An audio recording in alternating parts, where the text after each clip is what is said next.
আসসালামু আলাইকুম রহমতুল্লাহ বরকাত। মাননীয় সভাপতি, জাতিসংঘ সনদের 8 দশক পূর্তি উপলক্ষে এই মহান পরিষদে উপস্থিত সকল সদস্য রাষ্ট্রকে অভিনন্দন জানাচ্ছি। এবারের অধিবেশন অতীত দর্শনের ভবিষ্যতের রূপরেখা তৈরি উভয়ের জন্য বিশেষভাবে গুরুত্বপূর্ণ।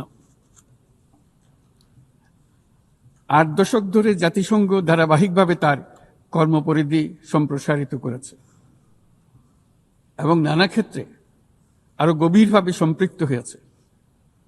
বিশ্বশান্তি ও নিরাপত্তা, মানবাধিকার, বিশ্বব্যাপী জীবনমানের উন্নয়ন, ন্যায় বিচার, ন্যায্যতা ও সমতা প্রসারে জাতিসংঘ অনস্বীকার্যভাবে ভূমিকা রেখেছে।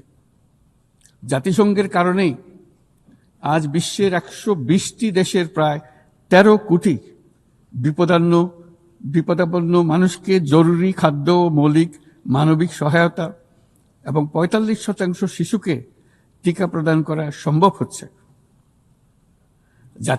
জাতিসংঘের সংস্থাগুলো বহুপাক্ষিক সহযোগিতায় বিশ্বের প্রতিটি প্রান্তে খাদ্য, বিশুদ্ধ পানি, স্যানিটেশন, টিকা এবং অন্যান্য জীবন রক্ষাকারী সেবা ও সরঞ্জামের যোগান দিয়ে দুর্দশাগ্রস্ত মানুষের পাশে দাঁড়িয়েছে।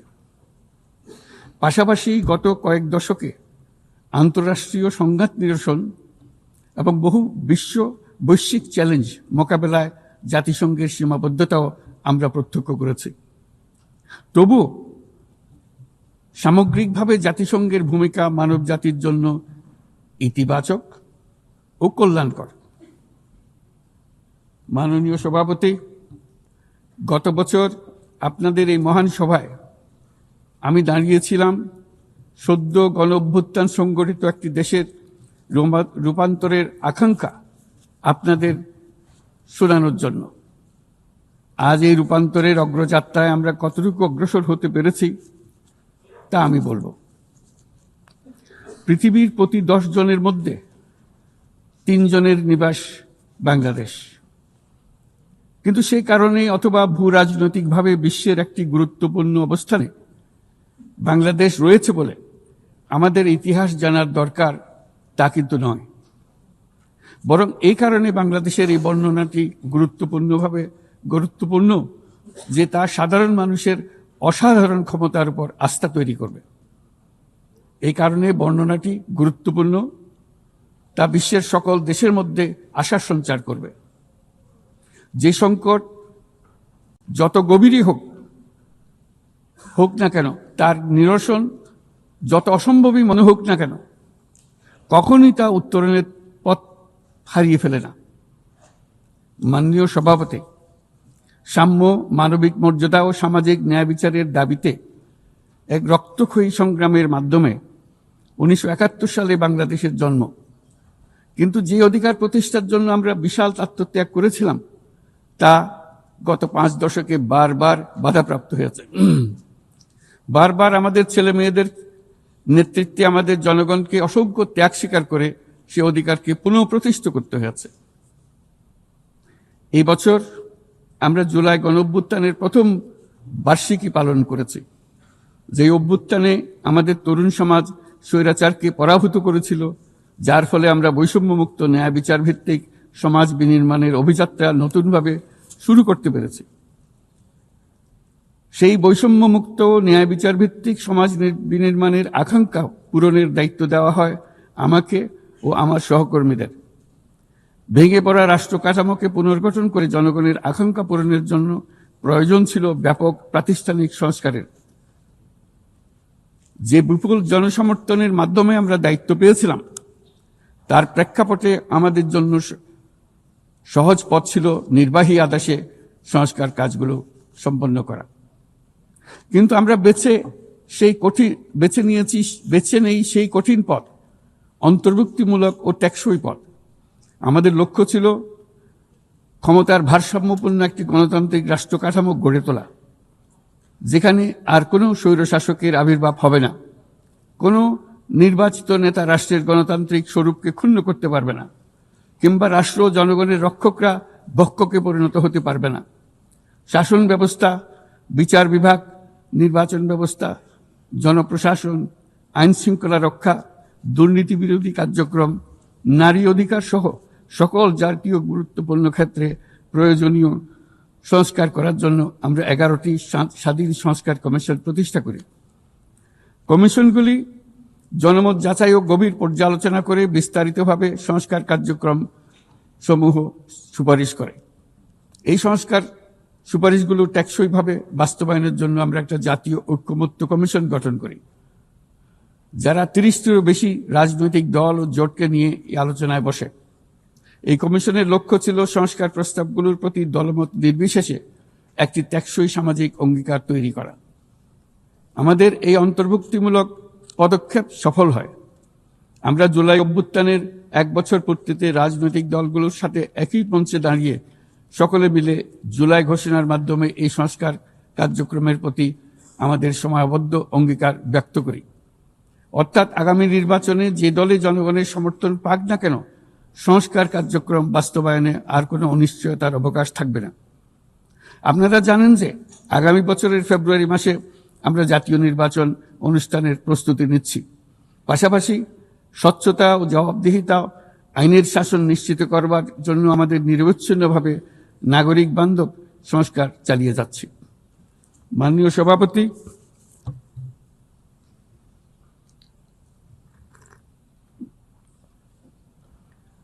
সভাপতি, গত বছর দায়িত্ব গ্রহণের কয়েক সপ্তাহের মধ্যেই আমি জাতিসংঘের মানবাধিকার বিষয়ক হাই কমিশনারকে আমন্ত্রণ জানাই পতিত স্বৈরশাসক কর্তৃক সংগঠিত মানবাধিকার লঙ্ঘন ও নৃশংসতার চিত্র উদ্ঘাটন করার জন্য। তারা মাঠ পর্যায়ে তদন্ত করে বিস্তারিত প্রতিবেদনের পাশাপাশি ভবিষ্যতে যাতে এই ধরনের অপরাধের পুনরাবৃত্তি না ঘটে সেই জন্য যেই সুপারিশমালা দিয়েছে তা আমরা আমাদের জাতীয় সংস্কার কার্যক্রমে যুক্ত করেছি। গত বছর সাধারণ পরিষদের অধিবেশনের পূর্বেই আমরা গুম সম্পর্কিত আন্তর্জাতিক কনভেনশনে যোগ দিয়েছিলাম। এখন এর বিধানসমূহ জাতীয় ক্ষেত্রে বাস্তবায়নের জন্য প্রয়োজনীয় আইন প্রণয়নের কাজ চলমান রয়েছে। এবছর আমরা জাতিসংঘের নির্যাতন বিরোধী কনভেনশনের ঐচ্ছিক প্রটোকলে যোগ দিয়েছি এবং এর বাস্তবায়নে একটি স্বাধীন প্রতিরোধমূলক জাতীয় প্রাতিষ্ঠানিক ব্যবস্থা প্রতিষ্ঠার জন্য আমরা কাজ করছি। নিবর্তনমূলক স্বৈরতান্ত্রিক ব্যবস্থা হতে মানবাধিকার সুরক্ষাকারী একটি গণতান্ত্রিক রাষ্ট্র ব্যবস্থা গড়ে তোলার জন্য প্রয়োজনীয় কারিগরি সহায়তা বৃদ্ধির লক্ষ্যে আমরা আমাদের দেশে 3 বছর মেয়াদে জাতিসংঘের মানবাধিকার বিষয়ক হাই কমিশনারের একটি মিশন পরিচালনার অনুমোদন দিয়েছি, যা ইতোমধ্যে কার্যক্রম শুরু করেছে। আমাদের এই সকল পদক্ষেপ ও অঙ্গীকার জনগণের প্রত্যাশারই প্রতিফলন। এই প্রত্যাশা মূলত একটি গণতান্ত্রিক, অন্তর্ভুক্তিমূলক ও বহুত্ববাদী সমাজ গড়ে তোলার প্রত্যাশা। মাননীয় সভাপতি, আমাদের উন্নয়ন কৌশলের কেন্দ্রবিন্দুতে রয়েছে সুশাসন, সামাজিক অন্তর্ভুক্তি ও টেকসই উন্নয়ন। বিগত 1.5 দশকের অভিজ্ঞতায় আমরা দেখেছি যে জবাবদিহিতা ছাড়া যে কোনো উন্নয়ন ক্ষণস্থায়ী ও ভঙ্গুর। রাজনৈতিক হীনস্বার্থ ও দুর্নীতির উদ্দেশ্যে গৃহীত অবকাঠামো প্রকল্প শুধু যে অর্থনীতির উপরে চাপ বাড়ায় তা নয়, তার জনগণের কোনো কল্যাণও করে না। দায়িত্ব গ্রহণের পর আমরা একে একে আবিষ্কার করি দুর্নীতি ও জনগণের সম্পদ চুরি কি ব্যাপক বিস্তৃতি লাভ করেছিল এবং তার ফলশ্রুতিতে দেশের সামষ্টিক অর্থনীতির অবস্থা কি ভয়ানক, নাজুক ও ভঙ্গুর হয়ে পড়েছিল।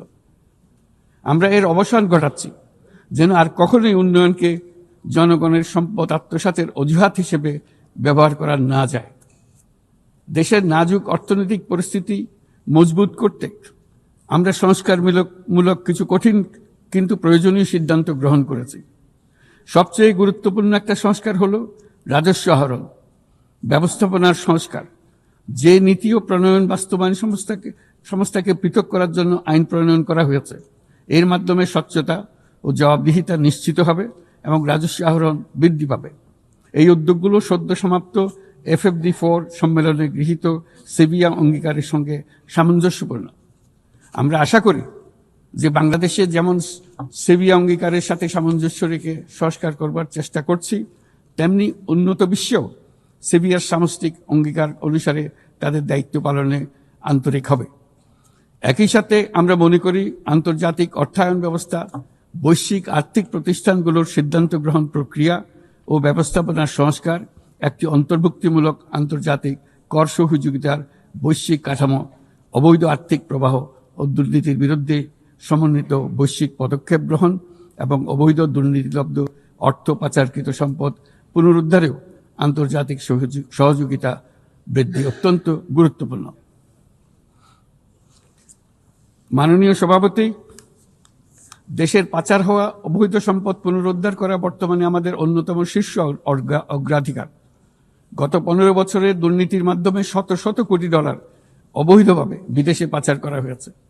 আমরা নিরলসভাবে এই সম্পদ ফেরত আনার চেষ্টা করছি, কিন্তু সংশ্লিষ্ট দেশগুলোর আইনি প্রক্রিয়া এবং অন্যান্য নানাবিধ প্রতিবন্ধকতার কারণে আমাদের এই প্রচেষ্টা বারে বারে বাধাগ্রস্ত হচ্ছে।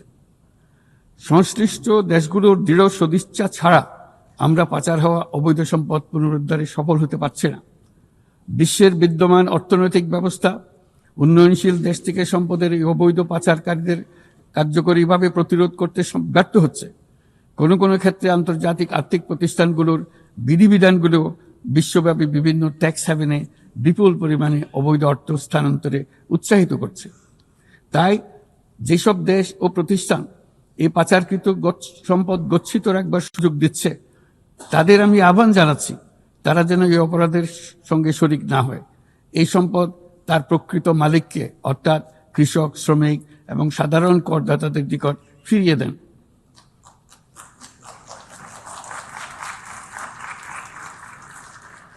আমি উন্নয়নশীল দেশ হতে সম্পদ পাচার রোধে কঠোর আন্তর্জাতিক বিধিবিধান প্রণয়ন এবং এর প্রয়োগ নিশ্চিতের প্রস্তাব করছি।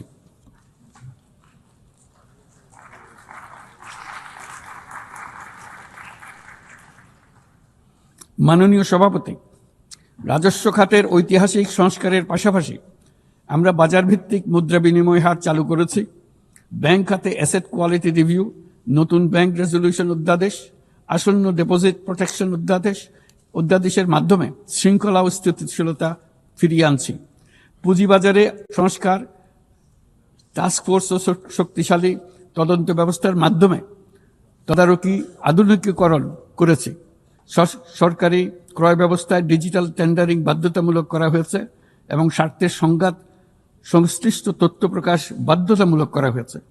পাশাপাশি নতুন পাবলিক অ্যাকাউন্টস অডিট অধ্যাদেশের মাধ্যমে জবাবদিহিতা আরও জোরদার করা হয়েছে। শুধুমাত্র আর্থিক স্থিতিশীলতা অর্জনের সীমাবদ্ধ না থেকে আমরা বিনিয়োগ বান্ধব পরিবেশ গড়ে তুলছি। বাংলাদেশ সিঙ্গল উইন্ডো এখন 19টি সংস্থাকে একীভূত করে কাস্টম প্রক্রিয়া সহজ করেছে। দ্রুত বাণিজ্যিক বিরোধ নিষ্পত্তির জন্য বিশেষায়িত বাণিজ্য আদালত গঠিত হয়েছে। বিনিয়োগ উন্নয়ন কর্তৃপক্ষ বা বিডা ওয়ান স্টপ সার্ভিস সাবলীলভাবে প্রদানের জন্য সমন্বয় কমিটি গঠন করেছে। নিয়ন্ত্রণ কর্তৃপক্ষগুলোকে একই ছাদের নিচে নিয়ে আসা হয়েছে এবং ভিসা ও ওয়ার্ক পারমিট প্রক্রিয়া সহজ করা হয়েছে। এফডিআই, হিটম্যাপ ও জাতীয় সেমিকন্ডাক্টর টাস্কফোর্স বিনিয়োগকারীদের কাছে উচ্চ সম্ভাবনাময় খাতগুলোর তথ্য সহজ ও স্বচ্ছভাবে তুলে ধরছে। বাণিজ্য লজিস্টিক্সেও উন্নতি ঘটেছে। চট্টগ্রাম বন্দরে গত আগস্টে কন্টেইনার হ্যান্ডলিংয়ে 27% প্রবৃদ্ধি ঘটেছে, যা দক্ষতার উল্লেখযোগ্য অগ্রগতি নির্দেশ করে।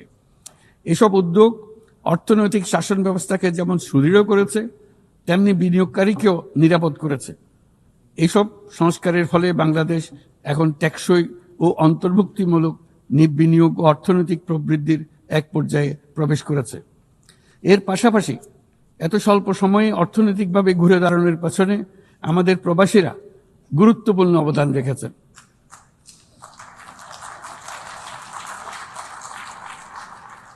তারা বিদেশের মাটিতে কঠোর পরিশ্রম করে প্রতি মাসে দেশের রেকর্ড পরিমাণ রেমিটেন্স পাঠাচ্ছেন। শুধু বাংলাদেশেই নয়, স্বাগতিক দেশগুলোতেও তাদের বিশাল অবদান রয়েছে। তারা সেখানে বহুল চাহিদা সম্পন্ন সেবা প্রদান করছেন। এটি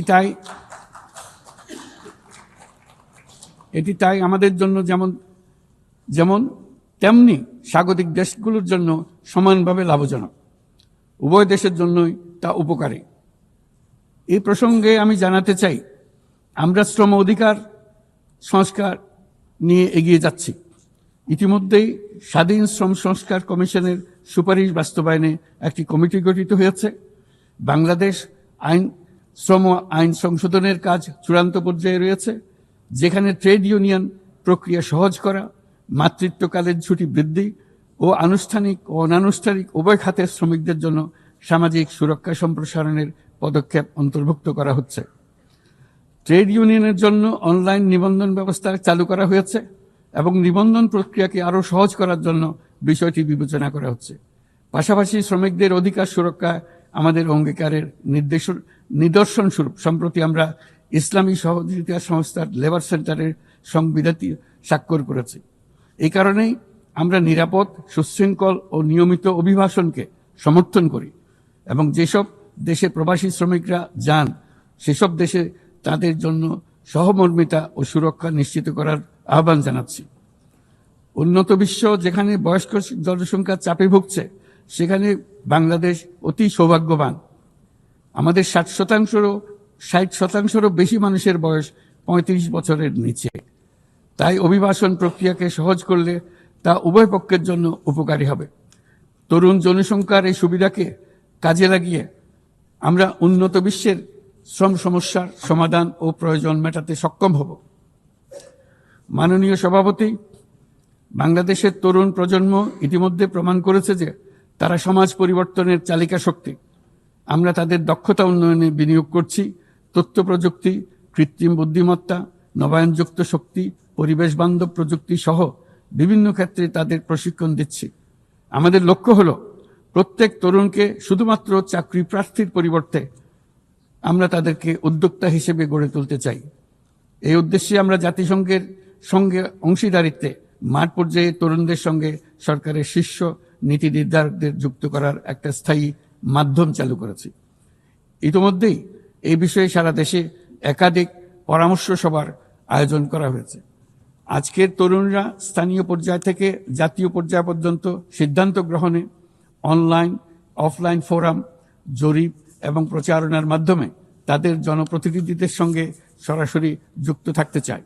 তারা নেতৃত্ব বিকাশ, দক্ষতা বৃদ্ধি এবং ডিজিটাল সক্ষমতা উন্নয়নের জন্য আরও বেশি সুযোগ চায়। তারা চায় এই প্রক্রিয়ায় জবাবদিহিতা অন্তর্ভুক্ত থাকুক, নিয়মিত অগ্রগতি প্রতিবেদন এবং অব্যাহত সংলাপের প্রতিশ্রুতি থাকুক। সর্বোপরি প্রক্রিয়াটি হোক অন্তর্ভুক্তিমূলক, যাতে নারী, সংখ্যালঘু সম্প্রদায়, প্রতিবন্ধী, প্রান্তিক জনগোষ্ঠী সকলের অংশগ্রহণ ও নেতৃত্বের সমান সুযোগ থাকে। তরুণদের নিয়ে পরিকল্পনার ক্ষেত্রে এই বছরটি বিশেষভাবে গুরুত্বপূর্ণ, কারণ এই বছর আমরা বিশ্ব যুব পরিকল্পনায় 30তম বার্ষিকী পালন করছি। শুধু বর্তমান প্রজন্মের তরুণদের চ্যালেঞ্জ নয়, এই বছর তাই ভবিষ্যতেও তারা যে সংকট ও সমস্যার মুখোমুখি হবে তা অনুধাবন করে তার সম্ভাব্য সমাধান খুঁজে বের করারও সুযোগ এনে দিয়েছে। দ্রুত পরিবর্তনশীল প্রযুক্তির এই যুগে উন্নয়নশীল বিশ্বের তরুণদের জন্য আরও গভীর এক ডিজিটাল বিভাজন তৈরি হওয়ার ঝুঁকি আজ আমাদের একটি বড় উদ্বেগ। কোয়ান্টাম কম্পিউটিং, কৃত্রিম বুদ্ধিমত্তা, ভাষাভিত্তিক বৃহৎ মডেল কিংবা আধুনিক যোগাযোগ ব্যবস্থা, এইসব প্রযুক্তি যেন তাই পক্ষপাতদুষ্ট না হয় এবং এর সুফল যেন ন্যায্যভাবে সবার কাছে পৌঁছায়, তা আজ আমাদের নিশ্চিত করতে হবে। অন্যথায় বিশ্বব্যাপী এমন একটি প্রজন্ম তৈরি হবার ঝুঁকি রয়েছে যারা নিজেদেরকে বঞ্চিত, প্রান্তিক, অন্যায়, অবিচারের শিকার হিসেবে বিবেচনা করবে। তারা সকল ধরনের ক্ষতিকারক প্রলোভনের সহজ লক্ষ্যবস্তুতে পরিণত হবে। আমরা মনে করি প্রযুক্তিগত উন্নয়নের সুফল বিশ্বব্যাপী ছড়িয়ে দিয়ে তরুণদের ঝুঁকিমুক্ত রাখার জন্য শুধু প্রযুক্তিগত উদ্ভাবন যথেষ্ট নয়, প্রয়োজন সামাজিক উদ্বোধন। আমরা প্রায় অর্ধ শতাব্দী আগে ক্ষুদ্র ঋণের ধারণা নিয়ে এসেছিলাম। তখন সেটি ছিল প্রথাগত ধারণার বিরুদ্ধে এক বৈপ্লবিক নিরীক্ষা, কিন্তু আজ বিশ্বব্যাপী তা মূলধারার হাতিয়ার হিসেবে স্বীকৃত। ক্ষুদ্র ঋণ লক্ষ লক্ষ মানুষকে দারিদ্র্য থেকে মুক্ত করেছে। উদাহরণস্বরূপ, এমনকি মার্কিন যুক্তরাষ্ট্রে গ্রামীণ আমেরিকা বছরে এখন $6 বিলিয়ন এখন সব মিলিয়ে $6 বিলিয়ন উপর ঋণ নিম্ন আয়ের নারী উদ্যোক্তাদের মধ্যে বিতরণ করেছে এবং এর প্রায় শতভাগ নিয়মিতভাবে পরিশোধ করে যাচ্ছে। বাংলাদেশ ও বিশ্বজুড়ে আজ সামাজিক ব্যবসার যে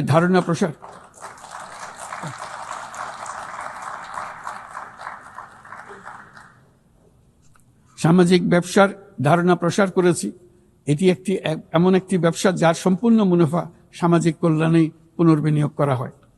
সামাজিক ব্যবসা প্রমাণ করেছে যে প্রতি মানুষের উদ্যোক্তা হওয়ার সত্তা সামাজিক কল্যাণে এবং সামাজিক সমস্যা সমাধানে কাজে লাগানো সম্ভব। এর ফলে পৃথিবীর যাবতীয় সমস্যা সমাধানের একটি সৃজনশীল পদ্ধতি সকলের হাতে এসে যায়, যেটি পরিবেশের সমস্যা হোক, সম্পদ কেন্দ্রীভূত হওয়ার সমস্যা হোক, স্বাস্থ্যের সমস্যা হোক, বেকারত্ব দূরীকরণের সমস্যা হোক, দারিদ্র্য দূরীকরণের সমস্যা হোক, সবকিছুতেই এই পদ্ধতি টেকসইভাবে কাজে লাগানো যায়। মাননীয় সভাপতি, জলবায়ু সংকট চ্যালেঞ্জের মোকাবেলায় বিশ্বজনীন তাপমাত্রা বৃদ্ধি 1.5 ডিগ্রি সেলসিয়াসের সীমাবদ্ধ রাখার লক্ষ্যমাত্রা আজ আমাদের হাতছাড়া হয়ে গেছে। প্রতি বছর $100 বিলিয়ন জলবায়ু সহায়তার প্রতিশ্রুতিও পূরণ হয়নি।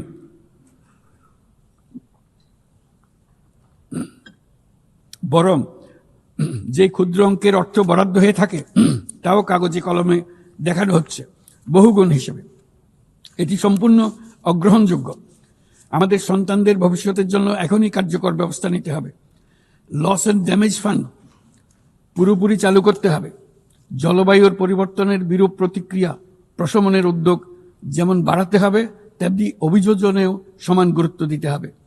আর অভিযোজন প্রচেষ্টা হতে হবে দেশজ, স্থানীয়ভাবে নির্ধারিত এবং স্থানীয়ভাবে পরিচালিত। বাংলাদেশ ইতিমধ্যে স্থানীয়ভাবে সংবেদনশীল অভিযোজনের নীতিকে মূল ভিত্তি হিসেবে গ্রহণ করেছে। আসন্ন COP30 সম্মেলনে আমরা তৃতীয়বারের মতো জলবায়ু পরিবর্তন রোধ করবে আমাদের জাতীয় প্রতিশ্রুতি ঘোষণা করব, যেখানে জলবায়ু পরিবর্তনের বিরূপ প্রতিক্রিয়া প্রশমন লক্ষ্যের পাশাপাশি অভিযোজন উদ্যোগও থাকবে। বিশেষ গুরুত্ব পাবে ম্যানগ্রোভ বনাঞ্চল রক্ষা, জলাভূমি পুনরুদ্ধার করা। একই সঙ্গে আমরা আশা করি যে বৈশ্বিক সম্প্রদায়, বিশেষ করে উচ্চ কার্বন নিঃসরণকারী দেশগুলো তাদের দায়িত্বটুকু আন্তরিকভাবে পালন করবে।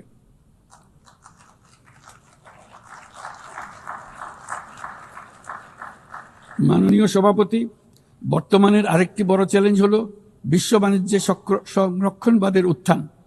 আমাদের সময়ে আমরা দেখেছি বাণিজ্য ও বিশ্বায়নের সুফল মাত্র 3 দশকে 100 কোটি মানুষকে দারিদ্র্য থেকে মুক্ত করেছে। এখন যদি আমরা উল্টো পথে হাঁটি তবে আমাদের সন্তানদের সেই সুযোগ আর থাকবে না। এটা অনস্বীকার্য যে বাণিজ্যের ক্ষেত্রে প্রতিটি দেশের সার্বভৌম স্বার্থ সুরক্ষিত রাখতে হবে এবং কোনো দেশকে তার সাধ্যের অতিরিক্ত বোঝা বইতে দেওয়া যাবে না।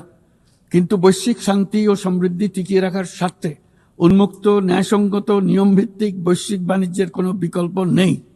তাছাড়া বৈশ্বিক বাণিজ্যে দ্রুত সামাজিক ব্যবসার প্রসার ঘটাতে হবে। উন্নয়ন সহায়তার একটি বড় অংশ সামাজিক ব্যবসায় প্রসারে বিশ্বময় ক্রমাগতভাবে জোরদার করতে হবে।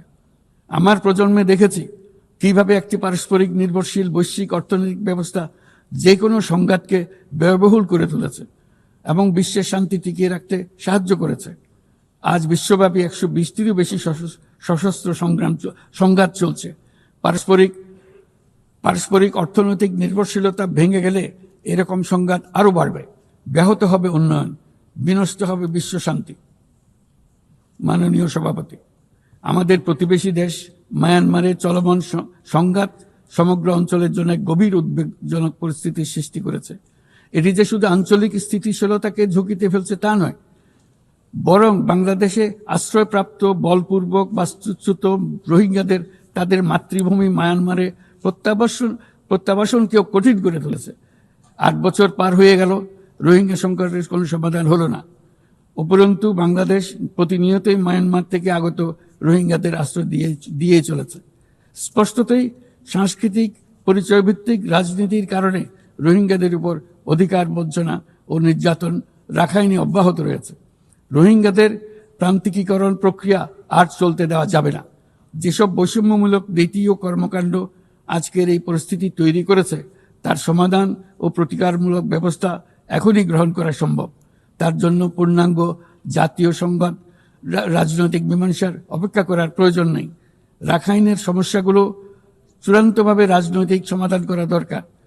তবে এর জন্য রাখাইন অঞ্চলের সংশ্লিষ্ট সকল জাতিসত্তার অংশগ্রহণে এমন একটি বন্দোবস্ত প্রয়োজন যেন রোহিঙ্গারা সম অধিকার ও নাগরিকত্ব সহ সমাজের অংশ হতে পারে।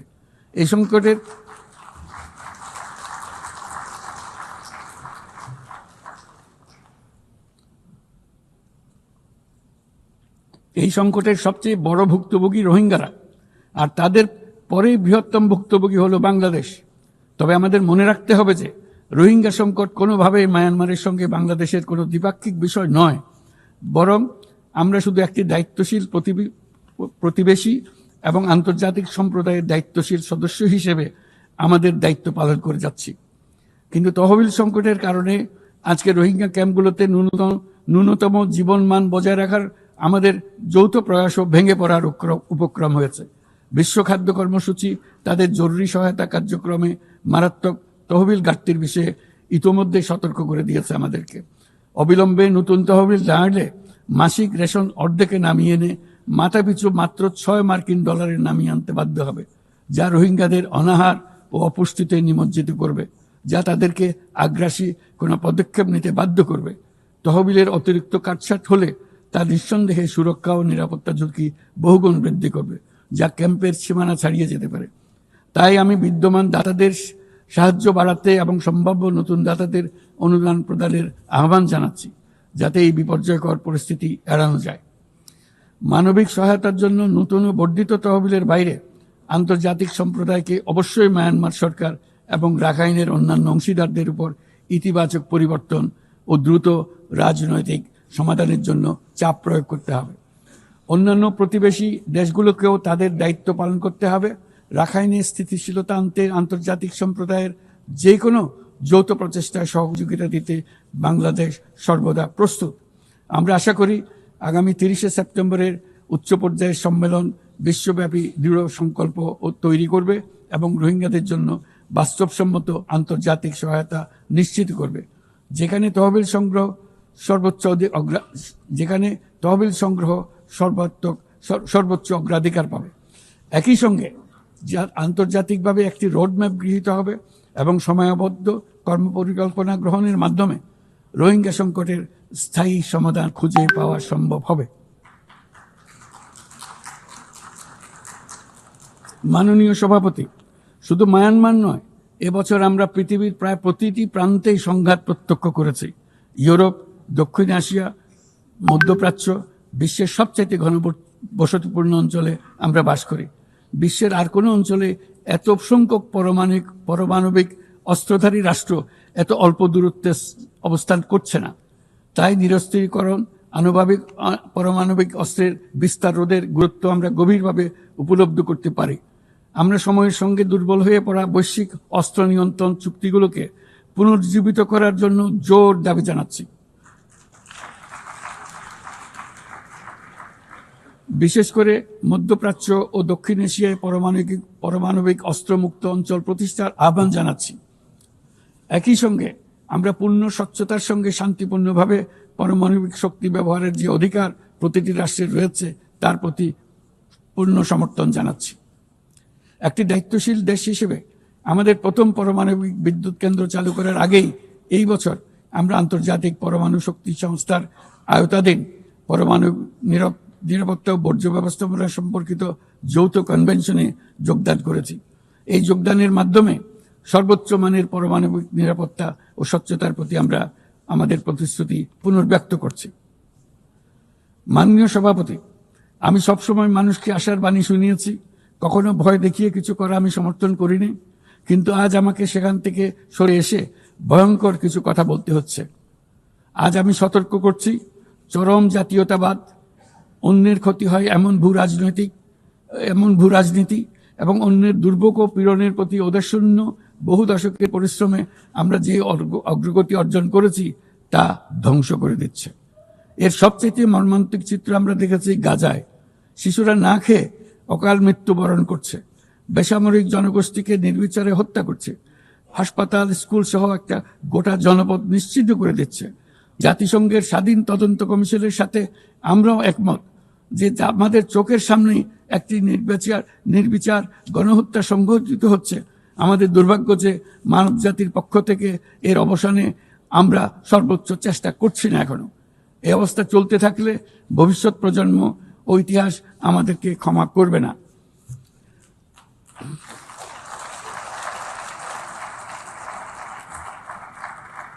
বাংলাদেশের জনগণ এই বিশ্বের বিবেকবান নাগরিকদের পক্ষ থেকে আমি আবারও জোরালো দাবি জানাচ্ছি যে পূর্ব জেরুজালেমকে রাজধানী করে একটি স্বাধীন ফিলিস্তিন রাষ্ট্র গঠনের মাধ্যমে এই সমস্যার দ্বিরাষ্ট্রীয় ভিত্তিক সমাধান এখনই বাস্তবায়ন করতে হবে।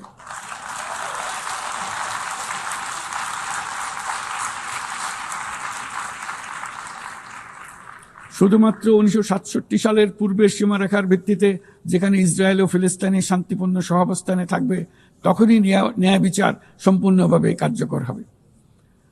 মাননীয় সভাপতি, বাংলাদেশে আমরা বিশ্বাস করি যে আমাদের একটি শান্তির সংস্কৃতি আমরা গড়ে তুলব, যেখানে সর্বস্তরের সহনশীলতা, অহিংসা, সংলাপ ও সহযোগিতার মূল্যবোধ প্রতিষ্ঠিত করা হবে। গত 3.5 দশক ধরে জাতিসংঘের শান্তিরক্ষা কার্যক্রমে অন্যতম শীর্ষ শান্তিরক্ষা প্রেরণকারী দেশ হিসেবে আমাদের অংশগ্রহণ বৈশ্বিক শান্তি ও নিরাপত্তার প্রতি আমাদের নিরবিচ্ছিন্ন অঙ্গীকারের এক বাস্তব প্রমাণ। এমনকি এই মুহূর্তে প্রায় 6,000 বাংলাদেশি শান্তিরক্ষী বাহিনী বিশ্বের সবচেয়ে সংঘাতপূর্ণ অঞ্চলগুলোতে জাতিসংঘের আওতায় দায়িত্ব পালন করছে। আজ পর্যন্ত মোট 168 জন বাংলাদেশি শান্তিরক্ষী তাদের দায়িত্ব পালনকালে শহীদ হয়েছেন। একাধিক গবেষণায় একথা বারবার প্রমাণিত হয়েছে। জাতিসংঘের শান্তিরক্ষা কার্যক্রম অন্য যে কোনো একপাক্ষিক শান্তিরক্ষা উদ্যোগের তুলনায় অধিক টেকসই এবং কার্যকর। তাই বিশ্বের শান্তিরক্ষাকারী এই কার্যক্রমের ধারাবাহিকতা ও কার্যকারিতা রক্ষায় আমরা জাতিসংঘের শান্তিরক্ষা অভিযানের জন্য স্পষ্ট ও বাস্তবসম্মত ম্যান্ডেট এবং পর্যাপ্ত বাজেট বরাদ্দের দাবি জানাচ্ছি। শান্তিরক্ষীদের নিরাপত্তা এবং তাদের বিরুদ্ধে সংঘটিত অপরাধের জবাবদিহিতা নিশ্চিত করাও সর্বোচ্চ গুরুত্বের সঙ্গে বিবেচনা করা উচিত। দেশে এবং আন্তর্জাতিক পরিসরে বহু ভাষিকতাকে বাংলাদেশ সক্রিয়ভাবে উৎসাহিত করে, কারণ আমরা বিশ্বাস করি যে ভাষাগত ও সাংস্কৃতিক বৈচিত্র্য পারস্পরিক বোঝাপড়াকে আরো গভীর করে। একবিংশ শতাব্দীতে কোনো সমাজেই ঘৃণা, অসহিষ্ণুতা, বর্ণবাদ, বিদেশিদের প্রতি বিদ্বেষ বা ইসলাম বিদ্বেষীদের কোনো স্থান নেই।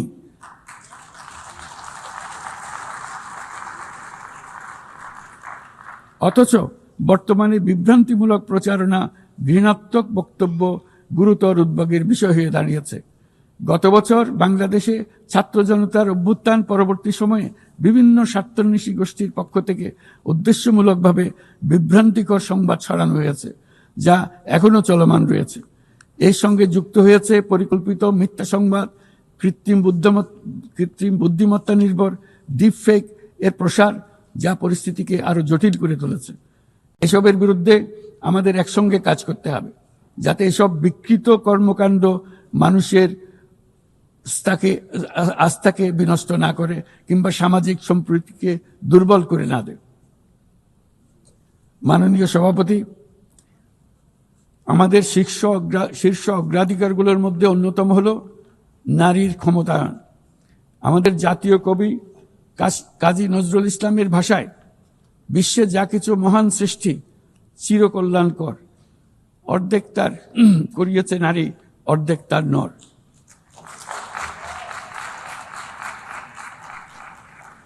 প্রকৃতপক্ষে বর্তমান বিশ্বে অনেক গুরুত্বপূর্ণ ক্ষেত্রে নারীদের অবদান অর্ধেকেরও বেশি। এই মাসে বাংলাদেশে প্রথমবারের মতো unpaid household production satellite account জরিপ প্রকাশিত হয়েছে। সেখানে দেখা যায় যে অবৈতনিক পরিচর্যা ও গৃহস্থালী কাজে 85%-এরও বেশি কাজ নারীরা একাই করে থাকেন, যার অর্থমূল্য আমাদের স্থূল দেশজ উৎপাদনের প্রায় 16%। বহু প্রতিকূলতা সত্ত্বেও আজ আমাদের মেয়েরা শ্রেণীকক্ষ থেকে বোর্ডরুম, গবেষণাগার থেকে ক্রীড়াঙ্গন সবখানে বাধা অতিক্রম করে সফল হচ্ছে। সম্প্রতি আমাদের নারী ফুটবল দল আঞ্চলিক চ্যাম্পিয়নশিপ জিতেছে, আন্তঃএশীয় প্রতিযোগিতার জন্য উত্তীর্ণ হয়েছে। এবং সারা দেশের লাখো মানুষকে অনুপ্রাণিত করে চলেছে। নারীর নিরাপত্তা ও মর্যাদা এবং সমান সুযোগ সুনিশ্চিত করার জন্য আমার সরকার প্রচেষ্টা অব্যাহত রয়েছে। এই বছর আমরা বেইজিং ঘোষণাপত্রের ৩০তম বার্ষিকী উদযাপন করছি। এই উপলক্ষে নারীর ক্ষমতায়নে আমাদের অঙ্গীকারকে আরও জোরদার করতে আমরা বেইজিং +30 অ্যাকশন এজেন্ডা এর অধীনে আগামী 5 বছরে বাস্তবায়নের লক্ষ্য নিয়ে 4টি জাতীয় প্রতিশ্রুতি ঘোষণা করেছি। এর মধ্যে রয়েছে যৌন হয়রানি প্রতিরোধ, সুরক্ষা সংক্রান্ত আইন প্রণয়ন করা, নারীর অবৈতনিক পরিচর্যা ও গৃহস্থলী কাজের স্বীকৃতি ও মূল্যায়ন নিশ্চিত করা, রাজনৈতিক ও জনপরিসরে নারীর অংশগ্রহণ বৃদ্ধি করা, নারীর সমতা ও ক্ষমতায়নের প্রতি সংবেদনশীল বাজেট প্রণয়ন পদ্ধতি শক্তিশালী করা। মাননীয় সভাপতি, বাংলাদেশ পারস্পরিক শ্রদ্ধা, স্বচ্ছতা এবং কল্যাণের ভিত্তিতে আঞ্চলিক সহযোগিতায় অঙ্গীকারবদ্ধ। আমরা বিমস্টেক, BBIN, এশিয়ান হাইওয়ে এবং সাসিকের মতো অন্যান্য উদ্যোগের মাধ্যমে আঞ্চলিক সংযোগ ও বাণিজ্যকে এগিয়ে নিচ্ছি। এর সাথে আমরা আসিয়ানের মতো কার্যকরী আঞ্চলিক ফোরামে যুক্ত হওয়ার জন্য আগ্রহ প্রকাশ করেছি। এই মর্মে কাজ করে যাচ্ছি। দক্ষিণ এশীয় আঞ্চলিক সহযোগিতা সংস্থা SAARC-কে পুনর্জীবিত করার জন্য আমরা দৃঢ় আহ্বান জানাচ্ছি। 4 দশক আগে এই সংস্থা প্রাথমিক পর্যায়ে উল্লেখযোগ্য অগ্রগতি অর্জন করেছিল এবং আঞ্চলিক সহযোগিতার জন্য একটা শক্ত ভিত্তি তৈরি করেছিল। রাজনৈতিক অচলাবস্থার পরেও এই প্রাতিষ্ঠানিক কাঠামো এখনও কার্যকর রয়েছে। আমরা বিশ্বাস করি SAARC এখনও আমাদের অঞ্চলের কোটি কোটি মানুষের জন্য কল্যাণ এনে দিতে সক্ষম, যেমনটি আসিয়ান তাদের অঞ্চলের কোটি কোটি মানুষের জন্য করে যাচ্ছে। সম্মিলিত উন্নয়নের জন্য প্রতিবেশী দেশগুলোর মধ্যে আঞ্চলিক সহযোগিতার কোনো বিকল্প নেই। একই সাথে অভিন্ন প্রাকৃতিক সম্পদের ব্যবহারে ন্যায্যতা ও সহমর্মিতার চর্চা করা একান্ত প্রয়োজন। প্রাকৃতিক সম্পদের ব্যবহার নিয়ে শান্তিপূর্ণ আঞ্চলিক সহযোগিতায় বাংলাদেশ দৃঢ়ভাবে অঙ্গীকারবদ্ধ। তাই প্রথম দক্ষিণ এশিয়া দেশ হিসেবে সম্প্রতি আমরা জাতিসংঘের পানি সংক্রান্ত কনভেনশনে যোগ দিয়েছি। মাননীয় সভাপতি, শতাব্দীর পর শতাব্দী ধরে রাজনৈতিক শোষণ, সম্পদ লুণ্ঠন, কাঠামোগত বৈষম্য আজকের অসম উন্নয়নের বাস্তবতা তৈরি করে গিয়েছে। আজ থেকে 1 দশক পূর্বে আমরা যখন এজেন্ডা 2030 অর্জনে একমত হয়েছিলাম, তখন আমরা পথ পরিবর্তন করে সঠিক লক্ষ্যে এগিয়ে যাওয়া নিয়ে আশাবাদী হয়েছিলাম। কিন্তু আজকের বাস্তবতা হলো টেকসই উন্নয়নের অভিষ্ট বাস্তবায়নের যে অগ্রগতি কাম্য ছিল তা মারাত্মকভাবে পিছিয়ে পড়েছে। উন্নয়নে অর্থায়নের ঘাটতি ক্রমশ বাড়ছে। উন্নয়ন সহায়তার প্রবাহ কমছে। আমরা দাতা দেশসমূহকে এই প্রবণতা থেকে বেরিয়ে এসে তাদের অঙ্গীকার পূরণ করতে আহ্বান জানাচ্ছি। আমরা স্বল্পোন্নত দেশ হতে উন্নয়নশীল দেশ হিসেবে উত্তরণের প্রক্রিয়ায় আছি। আমাদের মসৃণ ও টেকসই উত্তরণ নিশ্চিত করতে আন্তর্জাতিক সম্প্রদায়ে, বিশেষ করে জাতিসংঘের সংশ্লিষ্ট সংস্থাসমূহের সহযোগিতা অত্যন্ত জরুরি। তাদের সাহায্য সহায়তা আমরা কামনা করছি। এ বিষয়ে OHRLS সহ সংশ্লিষ্ট সংস্থাসমূহের কার্যক্রমকে সাধুবাদ জানাই। স্বল্পোন্নত দেশসমূহ এবং ঝুঁকিতে থাকা অন্যান্য দেশগুলোর প্রতি আমাদের কার্যকর সহযোগিতা প্রদানের জন্য আমরা আমাদের দপ্তরকে আরও শক্তিশালী করার আহ্বান জানাচ্ছি।